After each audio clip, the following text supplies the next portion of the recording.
YouTube से हमारे दर्शक प्रमोद भोले ने सवाल भेजा है। आदित्य, जियो फाइनेंस इन्होंने खरीद रखा है 225 पर, लॉन्ग टर्म होराइजन है।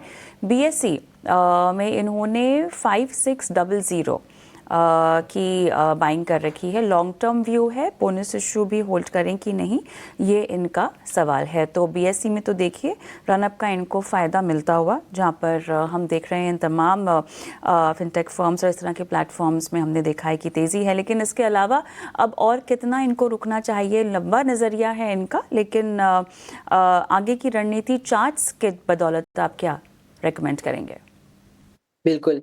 देखिए, अगर बीएसई की बात करें तो स्टॉक में काफ़ी अच्छा रनअप देखने को मिला। मार्च के लो से 3700 के लो से स्टॉक ने 6700 का वन वे मूव दिखाया। अभी मुझे लगता है कि ये स्टॉक थोड़ा-सा ओवरहीटेड है और अपॉर्च्युनिटी ढूँढनी चाहिए कि यहाँ पे ऊपर मुनाफ़ा वसूली करने के लिए, क्योंकि स्टॉक का मेजर जो रेजिस्टेंस है वो 6700 से लेके 7000 का है। तो यहाँ पे एक सेलिंग प्रेशर अक्सर इस स्टॉक में बार-बार देखने को मिल रहा है। डिस्ट्रीब्यूशन के थोड़े बहुत इधर पैटर्न्स देखने को मिल रहे हैं। तो यहाँ पे थोड़ा बहुत हल्की की जा सकती है पोज़ीशन।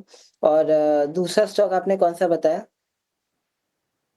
ठीक है, तो ये है राय आपको बीएसई लिमिटेड पर मिलती हुई। बढ़ते बढ़ते आगे उदय सरकार का सवाल लेते हैं यूट्यूब के जरिए, और इनका सवाल आरईसी पर है।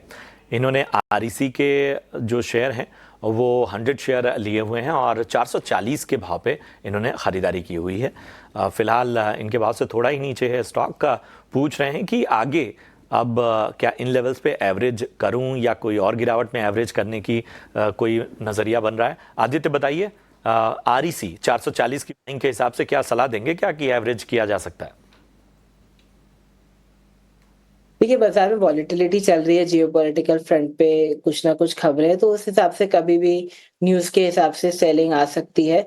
बट अगर हम ये इस तरीके का फैक्टर रिमूव कर दें, ये तरीके का रिस्क फैक्टर रिमूव कर दें, तो स्ट्रक्चर इस स्टॉक का काफ़ी पॉजिटिव है। तो यहाँ पे इस लेवल पे भी बाय किया जा सकता है और स्टॉप लॉस रखना चाहिए 390 का, और ऊपर की साइड लेवल्स वॉच आउट करने चाहिए 460 से लेके 470 के। सुनील का सवाल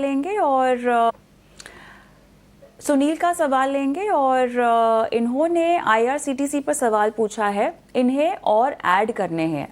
फ़िलहाल इन्होंने 75 की क्वांटिटी ले रखी है 928 के भाव पर, और ये और ऐड करना चाहते हैं और उसके बाद 12 महीने तक जो है वो रुकना चाहते हैं। लगभग 25% तक का गेन इनको चाहिए। उसके मुताबिक आप इनको अवधि सुझाएं, ये इनका सवाल है। काफ़ी डिफ़िकल्ट क्वेश्चन है बाज़ार का टाइमिंग जी, समझना करना। बट एक चार्ट पैटर्न्स के हिसाब से एक जनरल व्यू ले सकते हैं। फिर पानी कितना गहरा है वो किसी को नहीं पता, आसमान कितना ऊँचा है वो किसी को नहीं पता। We can know the direction, तो डायरेक्शन आईआरसीटीसी में अभी बेहतर हो रहा है। एक स्टीप करेक्शन के बाद 1100 के बाद स्टॉक में डिप आई और 650 का लेवल आ चुका है। बट इस ओवरसोल्ड लेवल से बाइंग देखने को मिल रही है और स्टॉक में अच्छा हाई लो का पैटर्न बन रहा है। तो यहाँ पे एक मीन रिवर्जन ट्रेड बन रहा है। तो यहाँ पे एक पॉजिटिव नजरिया रखा जा सकता है। आगे आने वाले समय में पॉजिटिव लेवल्स देखे जा सकते हैं 800 से 900 के। स्टॉप लॉस यहाँ पे मेंटेन करना चाहिए 650 का।